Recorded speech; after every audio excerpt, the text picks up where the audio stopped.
بسم اللہ الرحمن الرحیم۔ السلام علیکم، welcome to my channel, please subscribe my channel. Part 1۔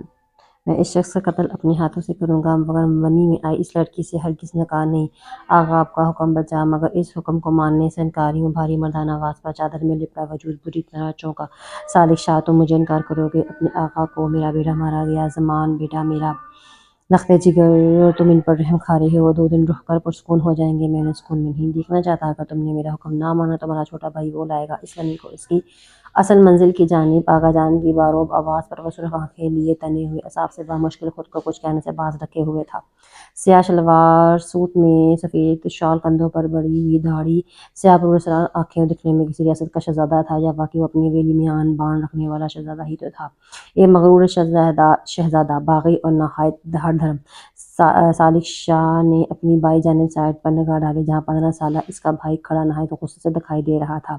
صالح شاہ نے نگاہ پھر کر 2 عورتوں میں کھڑی سیاہ شال میں لپٹی اس لڑکی پر نظر ڈالی جس کی سیاہ سرانہ آنکھیں اسی پر ایک نگاہ ڈال کر ہٹ گئی تھیں۔ وہ بھی نگاہ پھر گیا مگر اگلے ہی لمحے اعلان ہو گیا۔ وہ صالح شاہ کے ناکام میں دیکھ کر ونی کر دی گئی۔ صالح شاہ کا چہرہ زبردست غصے سے لال ہو رہا تھا۔ اب آپ کو پچھتانا ہوگا آغا، صالح شاہ جیسے باغی انسان سے ٹکر لی ہے آپ نے۔ آپ کے بڑے کندھے میرے لاجلال کو برداشت نہیں کر پائیں گے۔ باغی سرغوشی نے انہیں وارن کیا۔ وہ سانس روک کے صالح شاہ کو دیکھنے لگے۔ اس کے چہرے سے صاف ظاہر تھا جو کہہ رہا ہے وہ کرنے کا عزم کر چکا ہے۔ اب دیکھنا تھا اس بار ونی کی گئی لڑکی کی قسمت بدلنی تھی یا حویلی والوں کی۔ آج کے دن ہر مرد کے لیے میرے دل سے عزت نکل گئی۔ یا خدا، اس شخص کو دیکھ کے مجھے یقین ہو گیا ہر مرد کی فطرت ایک جیسی ہے۔ یہ بہت ظالم نکلا، حق کا ساتھ نہ دے سکا۔ چادر میں چھپے اس وجود نے گہرا شکوہ دل ہی دل میں کیا۔ وہ بھی شاید ابھی صالح شاہ سے انجان تھی۔ گہرا جنگل اور گہری ہوتی ہوئی شام میں کھلے آسمان کے نیچے سیاہ بائیں میں ملبوس وہ نوجوان لڑکی بغیر پیچھے دیکھے پھولے ہوئی سانسیں تھکے قدم لیے بغیر رکے سامنے جانب دیکھ رہی تھی۔ جنگل پورا خاموشیوں میں ڈھکا ہوا تھا۔ ایسے میں آسمان کی جانب جاتے وہ برے کتنے پرانے جنگلوں کو خوفناک بنا رہے تھے۔ سیاہ رنگ کے حجاب کے ساتھ سیاہی نقاب کی وہ آنکھوں میں نمی لیے بھاگتے جا رہی تھی مگر قدم رکنے سے انکاری تھی۔ اگر رک جاتے تو نچوڑ لی جاتی۔ پیچھے ہی جینز اور شرٹ میں ملبوس 3 لڑکے ہنس رہے تھے، بھاگ رہے تھے جسے وقت دے رہے ہوں کہ آزمانا چاہتے ہو آزما لو، یا اللہ کوئی مدد بھیج۔ دل سے آہ نکلی اور قبول ہوئی۔ سامنے ہی مہنگی سفید چمکتی گارڈ سے ٹیک لگا کر کھڑا ایک شخص اپنے سر پر سر جھکائے کھڑے 3 لوگوں پر سخت برہم ہو رہا تھا۔ ڈوبتے سورج کی نارنجی روشنی نے اس کی سفید رنگ میں سرخی شامل کر دی۔ چوڑی جسامت، 6 فٹ نکلتا قد، وہ ایک شاندار مرد تھا۔ سخت چہرے پہ تاثرات لیے اپنے سامنے کھڑے سیاہ ملبوس اپنے گارڈ کو کار خراب ہونے کی وجہ سے جھاڑ رہا تھا جبکہ جیب پر فون کتنی بار بند کر بج ہو چکا تھا۔ جب اس کی توجہ اپنی طرف جانب ایک لڑکی پر بھی جو ہامتی ہوئی اس کی طرف آ رہی تھی۔ اس کے پیچھے بھاگ رہے ان لڑکوں کے جھکنے سے وہ پہلے ہی ان کی شکلیں دیکھ کر حفظ کر چکا تھا۔ سیاہ نگاہوں میں ایک لمحے میں وحشت اتری جب وہ لڑکی اس کے نزدیک آ کر رکتی، گہرے گہرے سانس لینے لگی۔ اپنے کام پر لگ جاؤ، بھاری آواز میں گارڈ کو آرڈر دیا۔ گارڈ اپنی جانب بڑھائی گئی پانی کی بوتل ہاتھ بڑھا کر تھام لی۔ ریلیکس رہو۔ کار سے کچھ فاصلے پر بڑے پتھروں کی جانب اشارہ کرتے ہوئے شخص نے بائیں میں ملبوس لڑکی کو ہاتھ سے اشارہ کرتے قدم بڑھائے مگر اپنے پیچھے ایک نظر دیکھ کر وہ بامشکل سانس ہموار کر سکی۔ سب ٹھیک ہے، ریلیکس۔ پانی کی بوتل اس کی جانب بڑھتے ہوئے شخص نے جیسے ہی اس کو پرسکون کرنا چاہا۔ میرا فون چارج نہیں ہے، آپ کا فون مل سکتا ہے، کال کرنی ہے۔ اس لڑکی کی زبان سے بامشکل ٹوٹ ٹوٹ کر الفاظ ادا ہوئے جبکہ اتنی آواز مدھم تھی کہ دوسرا بندہ متوجہ نہ ہو سکے۔ پانی پیجیے، ریلیکس ہو کر کال کیجیے۔ اس شخص نے ایک بار پھر اپنے بڑھے ہوئے ہاتھ کی جانب اس کی توجہ دلائی جبکہ وہ آنکھوں میں عجیب تاثر لیے نفی میں سر ہلا گئی۔ منرل واٹر ہے، ابھی تک نہیں کھولا گیا سو ریلیکس، اس میں کچھ نہیں ہے۔ اس شخص نے بڑے آرام سے اس کے دماغ پر چلتے سوالات کا جواب دیا جبکہ وہ بے اختیار حیران ہوتی اسے تکنے لگی۔ ایک جانب سے آنکھوں میں حیرت تھی تو دوسری جانب پراسراریت۔ نگاہ پھیر کر وہ بوتل تھام گئی جبکہ وہ شخص اس کی جانب سے رخ پھیر دیا۔ جیب میں سے فون نکال کر کوئی نمبر ڈائل کرنے لگا۔ بوتل کا ڈھکن کھول کر وہ بھی 2 ہی گھونٹ پیے جب سے اچانک سے محسوس ہوا کسی کا کانٹے نما چیز نے اس کے پاؤں پر کاٹا ہو۔ وہ بایاں اوپر کر کے اپنا پاؤں دیکھی جب اچانک سے اس کی نگاہ سامنے کھڑے شخص پر پڑی جو اپنا فون اس کی جانب بڑھا رہا تھا۔ آنکھوں کے سامنے اچانک اندھیرا آیا جس کو وہ نظر انداز کرتی بوتل نیچے زمین پر رکھ کر فون تھام گئی۔ ہاتھوں نے جلدی سے نمبر ڈائل کر کے فون کان سے لگایا۔ دوسری جانب 4 بیل پر ہی فون ریسیو ہو گیا۔ عاشر بھائی، میں گل، آپ کہاں ہیں؟ کال ریسیو ہوتے ہی وہ بےتابی سے بولی جبکہ اچانک اس کا سر گھومنے لگا جبکہ دوسری جانب سے عاشر نامی شخص اس سے جگہ کا پوچھ رہا تھا۔ وہ تھی کہاں آخر؟ بھائی میں جنگل والی روڈ پر ہوں، پلیز آ جائیں، میں کب سے آپ کو ڈھونڈ رہی ہوں، میرا فون چارج نہیں، کب سے ڈیڈ ہو گیا ہے، پلیز آ جائیں۔ بولتے بولتے اس کے گلے میں گلٹی سی پھنس گئی جب آنکھوں سے ننھے قطرے گرے۔ انہیں 15 منٹ نہیں ہوئے، جلدی آؤ۔ اب بھی اپنے کزن کو فون لیتے ضدی بچے کے انداز سے بولی، جبکہ سامنے کھڑا شخص اپنے پیر سے جوتے اتارنے لگا۔ وہ ضرور حیران ہوتی مگر پریشانی ایسی تھی کہ وہ ہر چیز نظر انداز کر رہی تھی۔ بس آ رہے ہیں، گل گل کی نم آواز سنتی وہ پاس کھڑے عاشر کو جلدی چلنے کا کہتی فون کاٹ گئی۔ یہ پہنو اپنے سیاہ بوٹوں کے سامنے اس کے رکھتے ہوئے شخص نے اپنا فون لیتے جیب میں رکھ لیا۔ گل حیرانی سے کبھی شخص کو دیکھتی تو اپنے پڑے سامنے بوٹوں کو، آپ کے جوتے ٹوٹے ہوئے ہیں، اس جگہ بہت سی ایسی چیزیں ہیں جو زخمی کر سکتی ہیں، اس لیے پہن لیجیے، اسے نرمی سے جواب دیتے وہ خود صرف سیاہ رنگ کے جرابے پہنے گارڈ کی جانب بڑھ گیا، اپنے پاؤں میں ہوتے ہوئے جیب سے درد پر نہ چاہتے ہوئے بھی ٹوٹی ہوئی سینڈل اتار کر وہ بوٹس قریب کر کے پہن لی۔ پہننے کیا تھے، اتنے بڑے اور کھلے تھے کہ آپس میں آرام سے فٹ ہو جاتے۔ گلا خشک ہونے پر وہ پاس پڑی بوتل اٹھا کر پانی پینے لگی جب اچانک اس کی آنکھوں کے سامنے اندھیرا چھا گیا۔ بے اختیار اس کی نگاہیں اپنے قریب آتے شخص پر گئیں۔ یہاں سے اٹھ جائیں، اب یہاں کوئی بھی زہریلی چیز آ سکتی ہے۔ وہ شخص اس کے آگے بھی کچھ بول رہا تھا مگر وہ لڑکھڑا کر پتھر سے زمین بوس ہو گئی۔ سیکنڈز کا کھیل تھا، اپنے سامنے سے بے جان ہو کر گرتے دیکھ اس شخص کی پراسرار آنکھوں میں سرد پن اترا۔ زمین پر گری اس لڑکی کی جانب گھٹنوں کے بل بیٹھتے وہ ابھی سے چھوتا جب اچانک فون بج اٹھا۔ فون اس کے ہاتھ میں ہی تھا جس پر اسی نمبر سے کال آ رہی تھی، جس نمبر پر ابھی اس گل نامی لڑکی نے کال کی تھی۔ کال ریسیو کرتے وہ فون کان سے لگا کر اپنے سامنے گری اس لڑکی کے سر تلے اپنا ہاتھ رکھ گیا۔ اب سیدھا شاہ حویلی آئیے گا، یہ بے ہوش ہو گئی ہیں۔ دوسری جانب کسی لڑکی کی آواز سنتے ہی اس شخص نے بامشکل اپنا لہجے کو سرد پن کنٹرول کیا، جبکہ چہرے پر سخت ترین تاثرات تھے۔ راستے سے کسی سے بھی پوچھ لیجیے گا کہ سید صالح شاہ سے ملنا ہے، میرے پاس لے آئیں گے۔ لہجے میں زرد پن تھا اور ایک غرور، جبکہ دوسری جانب وہ لڑکی کچھ بول رہی تھی مگر صالح شاہ فون ڈسکنیکٹ کرتا اس لڑکی کو آگے بڑھ کر بازوؤں میں اٹھاتا کار کے قریب لایا۔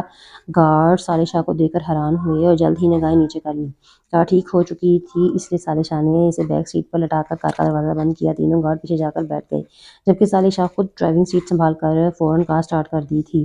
ٹائروں کا شور پورے ویران جنگل میں گونجا تھا۔ کئی پرندے درختوں پر بیٹھے تھے، اچانک ہی آسمان کی جانب اڑے اور شام کی گہرائی اب تاریکی میں ڈوب رہی تھی۔ انہیں سانپ نے کاٹا ہے، زہر کافی پھیل گیا ہے۔ شاہ آئی سی یو سے باہر آتے ایک 40 سالہ شخص جو ڈاکٹر تھا سالک کے قریب آ کر گل کی طبیعت کے بارے میں بتانے لگا، جبکہ صالح شاہ کی سرد نگاہیں ڈاکٹر پر ہی ٹکی ہوئی تھیں۔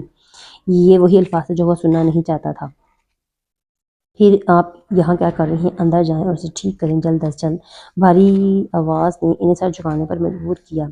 وہ شاہ خاندان کا بڑا بیٹا تھا، سب سے بے حس شاہ سائیں، ہم کوشش کر رہے ہیں۔ ڈاکٹر نے واپس اپنے قدم اندر کی جانب بڑھا دیے۔ دیوار سے ٹیک لگائے وہ پیشانی مسلنے لگا جب اچانک اس کا فون ایک بار پھر رنگ ہوا، جو نہ جانے کب سے بج بج کر کتنی ہی بار اس کے غصے کو ہوا دے چکا تھا۔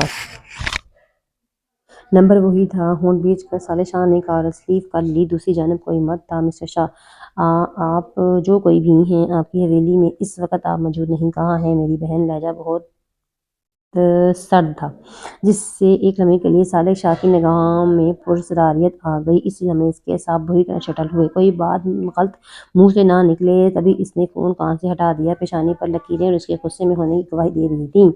وہاں کوئی بھی لفظ کہے بغیر اپنا فون سامنے کھڑے گارڈ کو پکڑا گیا۔ دوسری جانب اس شخص کو ہسپتال کا ایڈریس اور گارڈ نے فون پر اپنے پاس رکھ لیا۔ زمان کہاں ہے؟ کس کے ساتھ ہے؟ جلد ہی پتہ کر کے مجھے خبر کرو۔ آئی سی یو کے سامنے جا کر کھڑے ہوتے صالح شاہ نے بارو بواس میں اپنے پیچھے آ کر کھڑے ہوئے شخص کو حکم دیا، جو شاید اسی کے لیے آیا تھا۔ سوٹ میں ملبوس وہ صالح شاہ کا خاص آدمی تھا۔